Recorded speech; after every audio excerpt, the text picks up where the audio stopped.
gitu. Ini kita sedikit nyerempet-nyerempet bisnis, karena memang sehari-hari ya di sekitar saya pebisnis semua gitu. Oke, saya materi singkat aja ya, hanya 11 slide karena kita akan masuk ke Ramadan pertama. Ini hal menarik, collaboration obstacle. Jadi top barrier to successful collaboration, source-nya dari Harvard ya. Harvard yang rektornya juga kena corona kalau nggak salah. Tapi kita semua berkolaborasi seluruh dunia semoga bisa cepat melawan corona. Kalau sama-sama mementingkan kepentingan masing-masing pasti nggak akan bisa terjawab si corona ini. Nah, di sini ada misalkan siloed organization atau lack of collaboration across department. Ini kalau di antar negara atau di suatu yang besar gitu. Jadi ternyata memang biasa kita terkotak-kotak di suatu universitas, di kampus, di unit, di perumahan, di perusahaan. Kotak-kotak itu biasa karena manusia sangat membutuhkan zona nyaman. Salah satu mantra kedua di Silicon Valley, bagaimana sih kita menghindari zona nyaman gitu. Karena zona nyaman kadang bisa menjadi jebakan buat kita. Kadang zona nyaman bisa sesuatu yang bermanfaat, tapi kadang juga itu sesuatu yang kurang bagus gitu. Karena apa? Kita jadi kadang-kadang menghindari yang namanya kolaborasi karena kita nyaman di zona masing-masing gitu. Ada lagi risk averse culture, jadi si kulturnya itu sangat konservatif lah. Jadi kita sangat hati-hati, takut apa, takut ini, memang dalam bahasa lain detail gitu. Kadang kalau kolaborasi berarti kita membuka tangan kita dengan lebar, sehingga orang bisa kita bareng-bareng bikin sesuatu gitu, seru-seruan. No clear vision from leadership, jadi visi para pemimpin di organisasinya masih kurang jelas. Fear of loss management control, jadi takut ada loss kita, sesuatu yang tidak terkontrol karena kita collab dengan yang lain. Lack of workforce, time for collaboration, nggak ada waktu buat collab. Lack of right workforce skill, jadi kalau di Amerika itu kolaborasi sangat membutuhkan MOU atau skill. Back then kalau di sini ya, ada namanya ownernya, namanya Mas Amir, owner bangunannya, dia sangat based on right atau based on MOU, SPK. Kadang kalau kolaborasi ada yang informal, ada yang formal. Kalau yang formal dia pakai yang namanya SPK, MOU itu Memorandum of Understanding, atau SPK, ya PKS, perjanjian kerjasama, kolaborasi, ya sesuatu yang mirip-mirip gitu. Nah, di sini ada lagi lack of accessible data, teknologi tools, dan segala macamnya gitu. Cuma yang paling utama adalah adanya zona nyaman di kita, adanya ketakutan kita tentang resiko, kemudian visi dan tidak ada waktu buat collab. Luar biasa kan ya? Di era corona mungkin sebagian semakin sempit waktunya ya, karena kolaborasi semakin cepat. Teman-teman kalau diperhatiin ada yang, oh ya, teman-teman kayak Mas Aldi di era corona lebih sibuk atau lebih santai? Kalau saya boleh tahu? Lebih sibuk Pak. Lebih sibuk Bang. Lebih sibuk ya? Ya. Betul. Tadi Mas Anton juga, Mas Anton gimana Mas Anton? Oke, Mas Anton itu salah satu sahabat saya. Dia perantau dari Indramayu dan sekarang di Jakarta di MNC. Ya sahabat yang keren banget lah, Ketua BIM Indramayu. Nah, itunya gitu. Jadi hati-hati dengan tidak ada waktu buat collab. Memang kelemahannya kalau orang yang suka kolaborasi, waktunya akan berkurang, itu pasti. Tapi ya kita tinggal membayangkan impact-nya seperti apa dari kolaborasi yang bisa kita lakukan. Dan memang harus tetap menjaga balance of time gitu. Karena kalau waktu habis kan ya kita sendiri yang akhirnya habis badannya gitu. Ini sebenarnya salah satu apa ya, balon-balon buat diri kita sendiri ya. Jadi buat yang suka kolaborasi di tempat kerjanya, di sekolahnya, di unitnya, di dimanapun. Jadi yang nomor satu yang paling penting kita adalah membuat common purpose atau sesuatu yang kita kejar bersama gitu. Apa nih? Oh, saya suka bala-bala, kamu suka bala-bala. Gimana kalau kita bikin toko gorengan bala-bala? Oke, kita collab yuk bikin. Nah, jadilah gitu bisnis bala-bala. Explain what is important. Jadi kita kalau komunikasi harus to the point, apa yang pentingnya. Kemudian promote collaborative frontline working. Jadi semua tim kita harus kita endorse itu. Kita kenalkan semua tim, saling kenal, saling tahu apa aja tujuan kita di sini. Nah, lalu kita akan ngebahas masuk ke apa sistem approach-nya gitu. Jadi kita harus berpikir secara sistem juga. Nanti gimana sih apa tanggung jawabnya, job desk-nya, kemudian bagaimana pembagian resource-nya, terus gimana sih kita ngebangun yang namanya keharmonisan gitu kalau untuk kolaborasi yang cukup luas. Karena di kolaborasi ada share power, ada distribute leadership. Jadi kepemimpinan akan di-share kalau di kolaborasi. Misalkan ada dua kolaborator, ya mungkin ada dua nih yang dari leadernya, ada dua timnya gitu. Atau kalau misalkan yang lintas organisasi, nah itu lebih pusing lagi biasanya. paling bagus adalah kita menentukan organigram atau roles di awal gitu, walaupun itu bisa berganti-ganti. Karena kata kunci kolaborasi adalah simple ya. Nah, kemudian ini kita serve others perspective, jadi kita biasa mendengarkan orang lain dan spend time on relationship. Jadi memang dalam kolaborasi bedanya sama kerja yang formal. Kalau yang berbau-bau kolaborasi adalah kita saling mengenal, kita ngebangun perjalanan bersama gitu. Bukan hanya kita menyelesaikan proyek atau sesuatu. Nah, itu gambarannya. Ini salah satu teori yang menarik ya, namanya teori U. Waktu itu saya belajar dari MIT sekitar 4 bulan waktu tahun 2017 kalau nggak salah. Kata kuncinya gini, kalau kita bayangkan ini adalah gunung es yang abu-abu gelap, yang abu-abu muda ini adalah laut ya. Kita dalam kolaborasi itu selalu harus melihat titik terdalam gitu. Apa sih kira-kira di bawah gunung es, apa sih yang lagi kita kerjain sebenarnya, buat apa sih kita collab. Jadi yang paling penting kita harus mendownload ya, kita mendownload apa saja kondisinya, kemudian kita mikir, kita melihat ini sebaiknya ya langsung dalam mata kepala sendiri, ya kalau sebelum corona kita jalan-jalan, kita langsung ketemu orangnya, kalau sekarang yang misalkan pakai Google Meet, pakai teknologi gitu, kita merasakan apa sih yang kira-kira dibutuhin, dan kita ternyata presencing, jadi kita ada di situ. Ketika kita collab, kita sebaiknya ada di situ. Kalau misalkan kita hanya muncul di awal dan di akhir, itu namanya bukan collab, itu namanya delegasi. Misalkan, oke, saya resmikan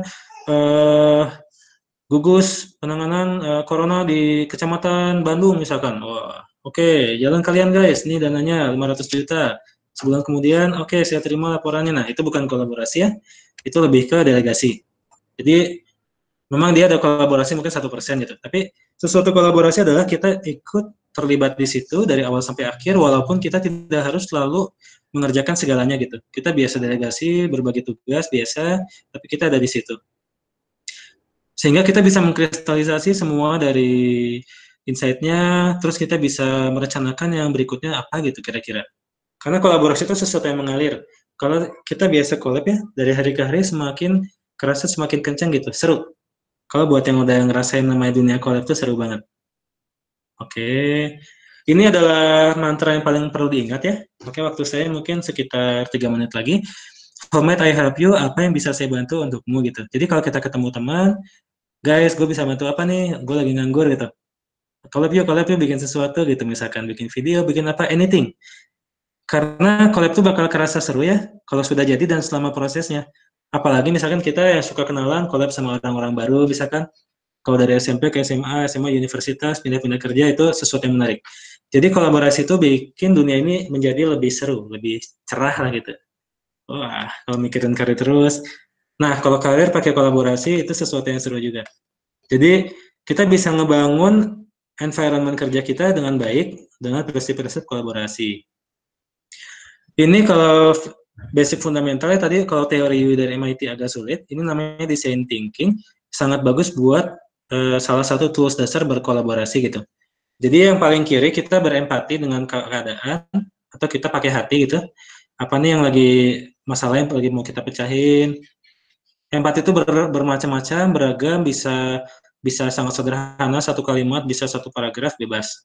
Tapi kata kunci empati, kita merasakan apa yang dirasain orang.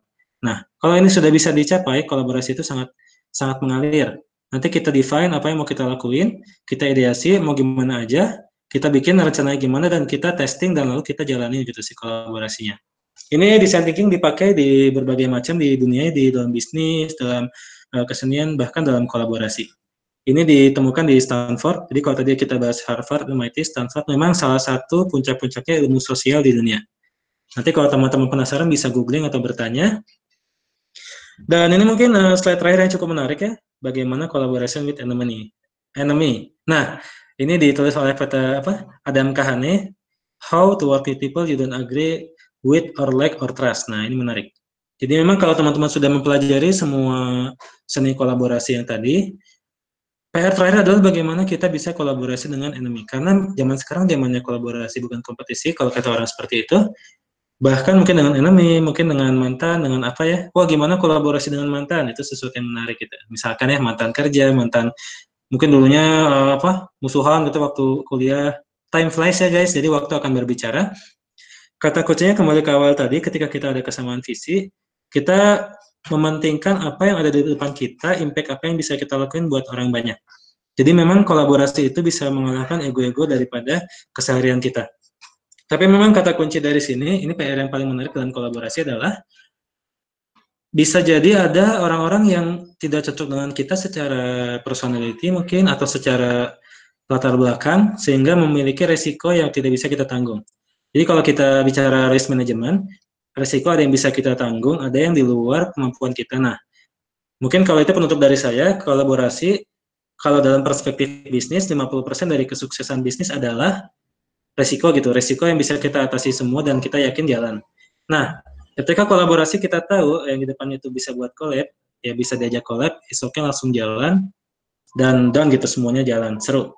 Tapi kalau memang misalkan yang di depan kita resikonya tidak mungkin kita atasi, ada sesuatu yang tidak mungkin ya, itu jangan dipaksain. Karena bakal capek, sayang energi positif kita guys. Karena energi kita terbatas. Kalau memang terbatas dan opportunity kolaborasi begitu banyak, ya disitulah kita prioritisasi, kita prioritaskan yang mana yang bisa memaksimalkan impact dari kita dan teman-teman gitu. Karena waktu terbatas. Contoh terakhir kemarin ya, di antaranya misalkan yang di Ciamplas, itu owner gedungnya sangat, kalau diskusi mungkin cukup lama, kita bisa sampai sebulan ngomongin kontrak walaupun positif ya. Kemarin ketika mau ngomongin kontrak saat di era corona, saya bilang ya coba kita pending 3 minggu, 1 bulan. Kenapa? Karena belum tentu kita hidup.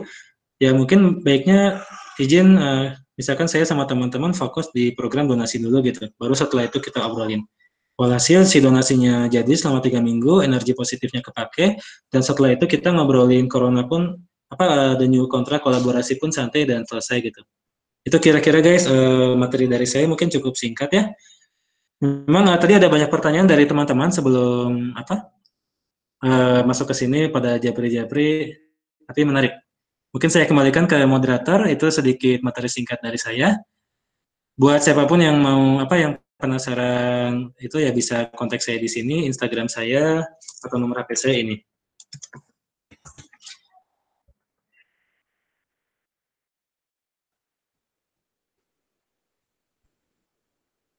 Ini udah Kang Aldi.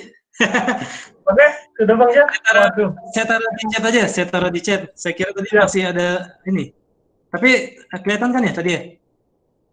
Di chat. Nah ini nih, saya taruh di chat aja nih. Ya. Itu kalau saya mangga yang mau itu nanya-nanya atau apa yang penasaran. Kalau menurut yang tadi yang CV di awal sih, memang total saya udah menyelenggarakan mungkin sekitar 700 event ya sejak 720-an sejak lahir. Jadi memang di setiap event banyak kolaborasi berbeda, ya seru-seru lah gitu ketemu orang-orang. Gitu guys. Oke teman-teman, jadi teman-teman udah dengar langsung dari sharingnya Bang Jeff, memang ini master of collaboration ya. Saya lihatnya dari kecil memang udah senang kolaborasi dari dulu, dari kecil lahir, kuliah sampai kerja juga memang kolaborasi. Dan sekarang kita masuk ke pertanyaannya Bang Jeff, boleh? Boleh. Oke, di sini udah ada beberapa pertanyaan. Coba saya bacain ya. Karena ini topiknya tuh kita kerja sama-sama dengan tema Maranatha IT, jadi memang topiknya akan berbobot sedikit IT nih Bang Jeff, nggak apa-apa ya? Siap. Cuman siap. Bakal dibahas secara kolaborasinya seperti apa gitu ya? Siap. Oke, jadi pertanyaan pertama ada dari Poni. Poni ini nanya, Bang Jeff, gimana menyiasati sifat kolaborasi khususnya bagi anak-anak IT yang terkenal sulit untuk berbaur dan berkomunikasi?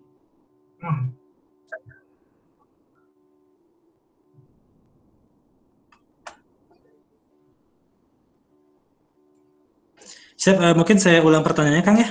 Oh boleh. Pertanyaannya. Jadi bagaimana cara kita kolaborasi ya? Yang menyiasati sifat kolaborasi bagi anak-anak IT, karena anak-anak IT kan terkenalnya sulit berbaur dan berkomunikasi gitu. Kan anak-anak teknik, geek gitu kan bisa bacakan itu supaya bisa berkolaborasi dengan mereka itu bagaimana? Yes.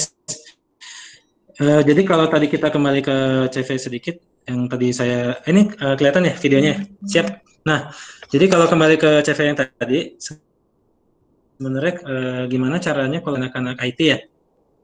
Itu di tahun 2019 awal, saya sempat kolaborasi di fintech 2 buah di Jakarta. bersama para sultan, bahasanya sultan tuh ya investor atau yang mengongkone kita apa istilahnya? Ya yang berduit lah.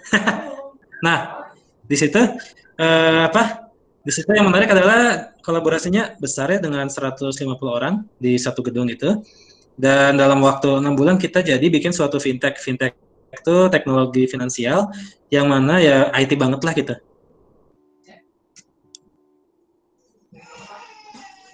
Nah, IT banget tuh gimana? Jadi fintech itu kan 100% dibangun oleh IT. Nanti ya di situ waktu itu saya bikin namanya fintech gimana orang bisa minjem dengan bunga yang murah dan apa namanya plafon yang kecil gitu. Jadi bunganya kecil, terus bisa menjadi solusi buat orang-orang menengah ke bawah ketika ketika kehabisan uang. Nah, di situ yang saya bangun adalah memang banyak sekali orang IT dengan berbagai kepribadian gitu. Ada yang nggak biasa ngomong, ada yang biasanya ngomong sama komputer ya. Ya, ya, betul. Itu menarik. Jadi dari 150 orang itu 140-nya mungkin orang IT. Wah, pertama memang saya membiasakan dulu. Waktu itu saya ketua operasinya di situ, istilahnya ya apa ya, project manager lah gitu. Saya punya 2 orang asisten project manager dan saya punya satu bos yaitu ya yang punya duit lah gitu. Gimana aja perkembangannya biasa kayak gitulah. Kita pakai cara agile, Mas Aldi. Ya, oke. Mungkin agile itu suatu istilah yang cukup umum ya dari IT ya, agile. Kita main di agile, jadi ya apa? Setiap awal awal minggu, akhir minggu, kemudian setiap awal hari, akhir hari kita selalu ada stand up meeting.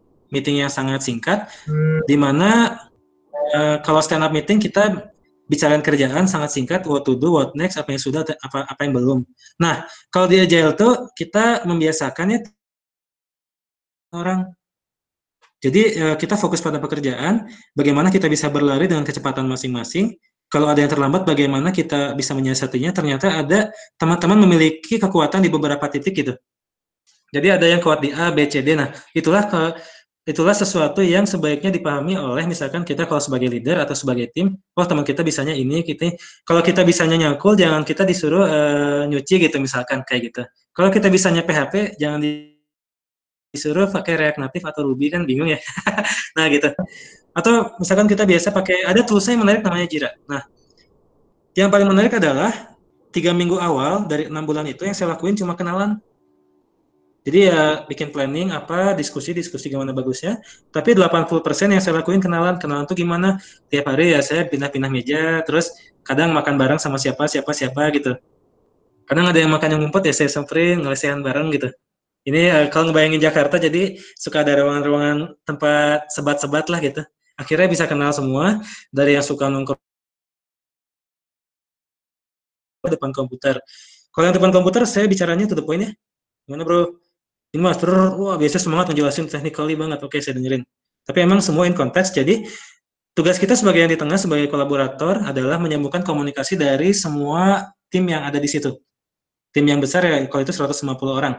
Nah, yang menarik adalah setiap akhir minggu ada meeting curhat namanya, kalau di Agile, retrospektif lah.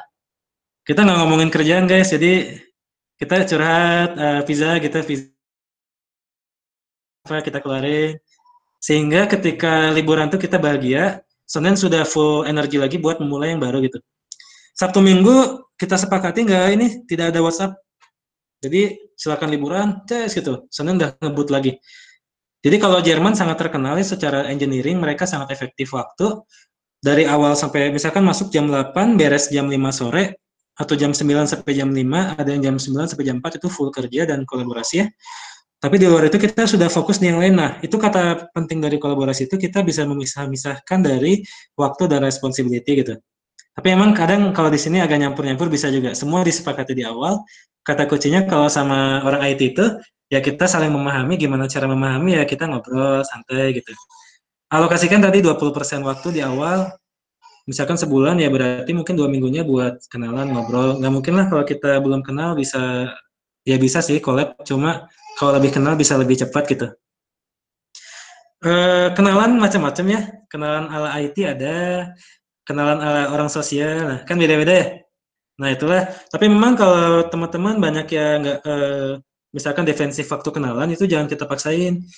Jadi misalkan ada yang nggak suka diajak kenalan, wah ini Mas Aldi nih ngapain nih SKSD, santai itu santai. Jadi kita berikan waktu aja santai, kita biarkan waktu berlalu, besoknya sapa lagi, lama-lamaan mereka terbiasa dan akhirnya follow Instagram kita, nah berarti kita udah kenal. Gitu bro. Oke, oke. GitHub lah, GitHub. Iya, GitHub, iya. Discord. Iya, iya, iya. Jadi kuncinya sebenarnya pengenalan yang pelan-pelan aja gitu Bang Jeff ya. Kalau SKSD, kalau Yoi. misalnya rasa kayak risih gitu kan kayak pelan-pelan aja gitu. Tapi yang penting perkenalan intens, terus komunikasi gitu Bang Jeff ya. Yap, Yes, oke. bro. Jadi gitu teman-teman. Sekarang kita lanjut ke pertanyaan yang kedua, boleh Bang Jeff? Siap, siap. Mungkin ada yang nanya, dia nanya anonimus, tapi dia nanyanya apa yang membedakan BIM dengan forum bisnis lainnya. Ini Oh ya, tentang tapi BIM.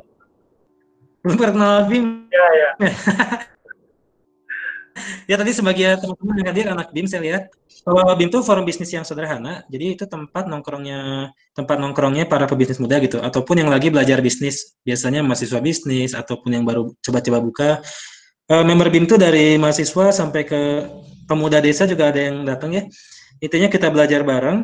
Sesimpel kalau gini ngebayangin ada perumahan atau kampung, isinya tuh pebisnis semua gitu. Ada yang sukses, ada yang santai, ada yang suka ngaji, ada yang sukanya kerja bakti, ada yang sukanya dagang. Nah, di situ kita tidak ada rutinitas tertentu, cuma kita ngebaur, akhirnya jadi. Karena dengan cara kita saling collab tuh, kita bisa maju gitu. Nah, kolaborasi di BIM itu sifatnya otentik, organik. Jadi kadang saya pun nggak harus tahu ada collab di sana. Tapi akhirnya mereka jadi besar gitu. Saya lihat rata-rata 2 tahun ya. 2 tahun yang dibutuhkan dari para pengusaha BIM dari nol sampai dia bisa cuan dan mulai menuju sukses gitu. Itu menarik banget. Total collab di BIM mungkin saya lihat sudah di atas 75 miliar selama 3 tahun terakhir. Ya kuantifikasi. Gitu Mas Aldi. Oh, tapi ada yang lanjut nih nanya nih Bang Jeff. Cara teknikalnya gitu langsung gimana BIM membantu member mengembangkan bisnis gitu. Bahkan melalui kolaborasi nih, cuman kembangnya itu gimana? Apakah lewat sharing kayak gini atau ada materi atau ada dari kumpul-kumpul atau gimana? Siap, kalau kita jawab secara umum ya sebelum corona nih, mungkin baru banget corona, tapi nggak apa. Jadi kita biasa ngalir di WhatsApp tuh ngobrol, ada 9 kota kabupaten dan ada stream atau channel-channel khusus seperti Foodpreneur, karena memang saking intensnya di Foodpreneur. Nah, itu ada dari Cianjur, Majalengka, terus ada lagi Lembang, Cimahi, KBB, Kabupaten, Sumedang, dan segala macam. Yang menarik adalah kultur di masing-masing kota tuh beda-beda gitu. Nah, disitulah semuanya ngalir, saling berkumpul di kota masing-masing, dan mungkin tamu-tamu dari member yang luar kota. Kalau saya emang datang ke semua kota, gimana cara berkembang adalah dengan kita sering berinteraksi. Jadi lama-lama nanti ada yang cocok sama dia, member, cocok sama cocok, akhirnya collab gitu. Saya lihat memang gitu flow-nya di BIM ya, ada cocok sama cocok. Kan ada 1.500 member sekarang. Ya mungkin ada A sama B, A13 sama C17 gitu. Ada D14 sama F89 gitu. Gitu memang saling cocok dan akhirnya maju bareng-bareng gitu. Akhirnya seru-seruan lagi di BIM. Kadang ya pamer, Bang, gua baru bikin ini, oh siap. Ya gitu. Tapi dia kebersamaan itu seru. Jadi orang bisa berkembang. Jadi sebenarnya balik lagi ke yang penting in touch terus ya Bang ya.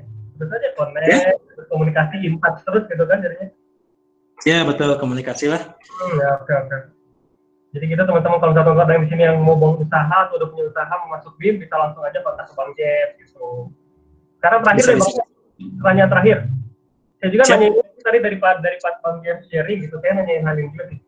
Gimana cara mencari rekan kolaborasi bisnis yang tepat? Karena kita kan kalau misalnya mau kolaborasi sama orang, bangun bisnis sama orang kan ada ego masing-masing kan, ada ego tinggi masing-masing, ada yang satu oriented ke sesuatu hal, ada yang satu nggak oriented, terus sampai batas mana gitu kita bisa tahu bahwa kita harus kolaborasi sama ini gitu. Itu dari pengalaman Bang Jeff gimana gitu? Kalau dari pengalaman saya sebenarnya sangat sederhana. Ngalir sih kan sebenarnya, tapi memang tiap orang beda-beda. Yang saya alamin tuh datang ketemu orang ngalir, terjadilah kolaborasi gitu. Tapi memang alirnya terus, jadi mungkin kalau kita lihat sebelum corona setiap bulan tuh di BIM ada sekitar 20 sampai 25 kolaborasi per bulan. itu ngalir almost every day gitu. Tapi memang gimana cara milih partner kolaborasi, pastikan dia sevisi sama kita, paling gampang nyambung kalau diajak ngobrol gitu. Dan tidak ada dendam di antara kita guys. Nah, itu paling penting. Kalau lagi ada masalah, ya mungkin kolaborasi dibatasi dulu. Atau tadi masuk ke PR yang slide terakhir, how to collaborate with enemy. Nanti yang penasaran yang di PR paling berat itu, saya ada PDF-nya bisa saya bagi, how to collaborate with enemy. Nah, tapi intinya adalah gimana milih partner kolaborasi bisnis atau apapun. Kalau di bisnis, di startup tuh partner kolaborasi seperti kita menikah. Gimana sih kita milih istri? Nah, Mas Aldi coba saya balik nih. Kalau milih istri gimana Mas kira-kira? Sangat hati-hati banget. Ya, itu benar banget. Sangat hati-hati. Jadi bisa kita sangat hati-hati, punya matriksnya segala macam ya. Wah, matriks orang tua, mertua, kakak, adik, sepupu, paman, kakek. Sampai selama-lamanya banget. Ya. Sampai selama-lamanya selalu. Siap. Sampai selama-lamanya ya. Yoi. Nah, nggak apa itu pernikahan kan kolaborasi selamanya sampai kita kalau bisa di the next journey ya di alam berikutnya. Tapi dia gini, ada dua jenis yang kolaborasi itu kalau saya lihat dari hal tadi. Yang pertama adalah kita memilih dengan sangat hati-hati benar karena bisnis itu anggaplah kita jangka panjang gitu. Yang kedua kita ini merasakan dari hati, wah dia adalah yang cocok buat kita gitu. Langsung tembak guys, serius itu dua hal yang cukup berbeda. Tapi pengalaman saya dua hal itu cukup dominan ya.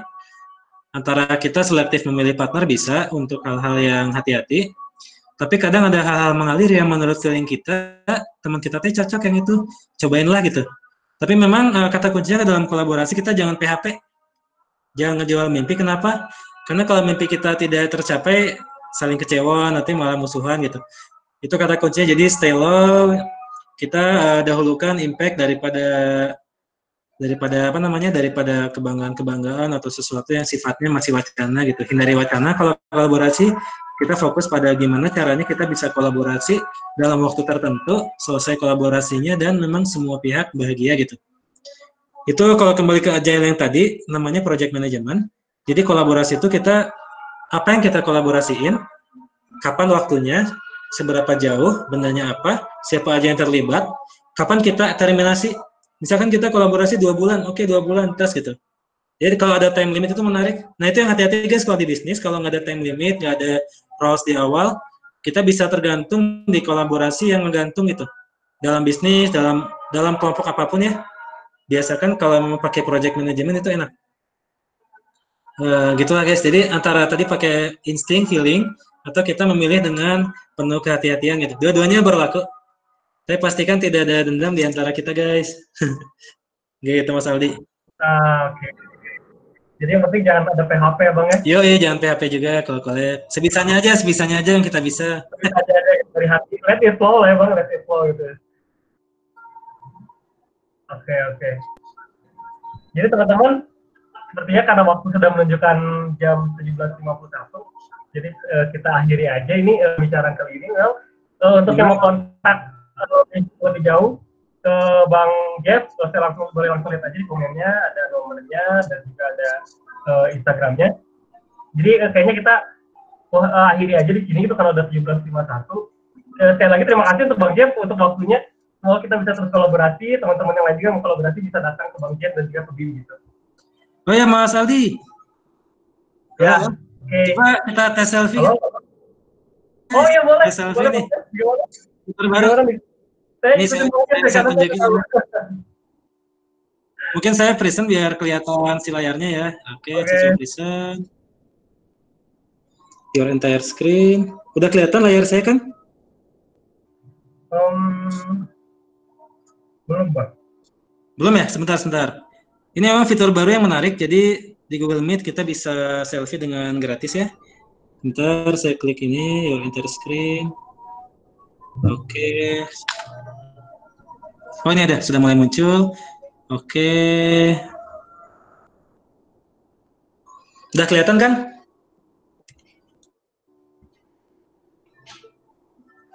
Layar saya, kelihatan layar saya?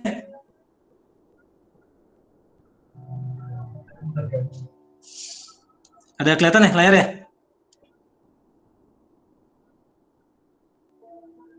Belum, Kang? Ya? Tulisannya sih belum. Ah, ini oke. Nah, itu guys, ini Mantap. ya kan semua wajah teman-teman, mangga dibuka videonya buat kita Kita buka selfie bareng. videonya ya. Nyobain fitur baru guys. Mangga yang berkenan aja silakan. Saya baru tahu ini bang. Oke oke. Wow keren. Asalnya kalau dulu mah kan cuma Zoom doang ya bang ini. Yoi, nah kelebihannya Google Meet dia bisa ngelihat semua orang. Kalau Zoom kan cuma 20 orang ya kalau nggak salah. Ya, Ini kita bisa 100 semuanya nongol di sini guys. Seru. teman-teman boleh diaktifin kameranya, kita sama-sama foto bareng.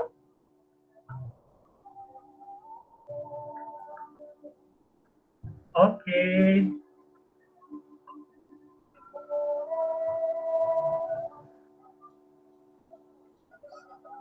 Oke, terus sudah mulai ada nih. Mulai. Sedikit malu-malu pasti dulu. Oh itu sudah mulai tuh, ada yang terbuka. Oke guys, kita tunggu sebentar teman-teman yang lain. Mangga dibuka videonya sebentar.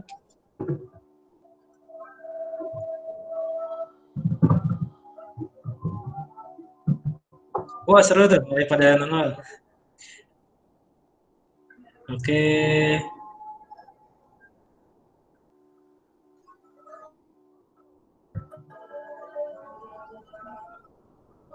Gimana Mas Aldi, kita tag screen ya sekarang, nggak apa? Aja sekarang.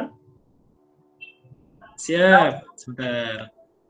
Ya cara tag screen-nya tinggal di di screenshot. Oh itu tuh, ada yang kebuka lagi. Oke.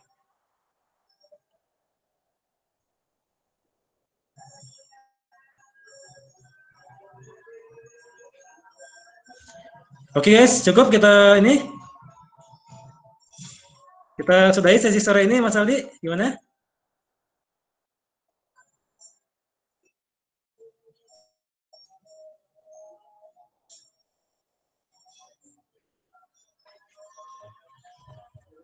Ini kayaknya hostnya ngeheng atau saya nih. Oke guys.